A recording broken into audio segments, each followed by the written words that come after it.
Nah, ini yang ingin saya katakan. Perhatikan baik-baik. Ini mahal sekali. Ini rahasia kedua yang ingin kita bagi. Kalau sudah dapat, coba tekuni amalannya. Maka biasanya kalau ada sesuatu yang dahsyat, itu pahala dan keberkahannya nggak biasa. Ya. Jika ada anak cucu Adam yang bersedekah dengan tangan kanannya dan tangan kirinya tidak mengetahuinya, maka itu nilainya di sisi Allah lebih tinggi, lebih kuat, lebih dahsyat dibandingkan dengan udara, dibandingkan dengan air, dibandingkan dengan api, dibandingkan dengan besi, dibandingkan dengan gunung-gunung yang menjadi pasak dari bumi. Saking tingginya nilai sedekah itu. Ya, tangan kanannya bersedekah, tangan kirinya tidak tahu bahwa dia bersedekah. Ini kiasan. Jadi sedekahnya bukan begini, bukan. Jangan tahu ya. Bukan.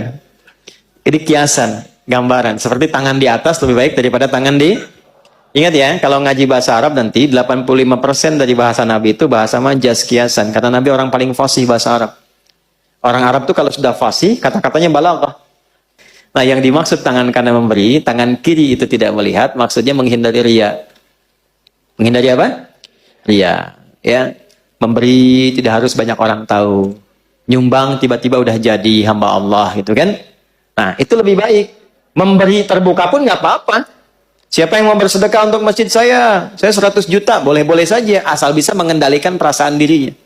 Jadi, ternyata saya mau berikan rumus, sedekah itu kalau dilakukan dengan niat yang ikhlas, itu nilainya tinggi di hadapan Allah sampai mengalahkan kuatnya pasak gunung yang menjadi pasak bumi. Kuatnya gunung yang menjadi pasak apa? Bumi. Ini bahasa kiasan, maksudnya apa? Saking tinggi nilainya di sisi Allah, itu sampai mengalahkan kekuatan gunung sebagai pasak apa?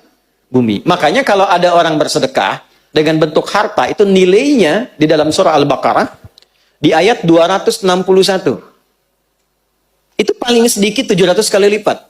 Dan Allah akan melipat gandakan tanpa batas bagi siapapun yang tidak pernah berhitung dalam memberi. Jadi kalau nggak berhitung, Allah beri tanpa hitungan. Dan yang dimaksud 700 itu jangan dipahami dengan batas materi sehingga menjadi materialistik. Jangan pahami begini, kalau saya sedekah misalnya 100 rupiah, maka kalikan 700, saya akan dapat balasan 70.000. Maka di hari ini saya akan mendapatkan 70.000 dari Allah. Tidak begitu. Bentuknya bisa macam-macam. Ini yang dimaksud pahala, dimaksud akhirat. Yang dimaksud akhirat. Anda ngaji Quran, satu hurufnya berapa? 10. Sholat dikerjakan, selesai, dapat 10. Tapi sedekah, begitu dilakukan 700 kali lipat. Jarak satu keduanya 500 tahun. Dua ketiga 500 tahun. Tiga keempat 500 tahun. Itu tinggi. Kalau sholat,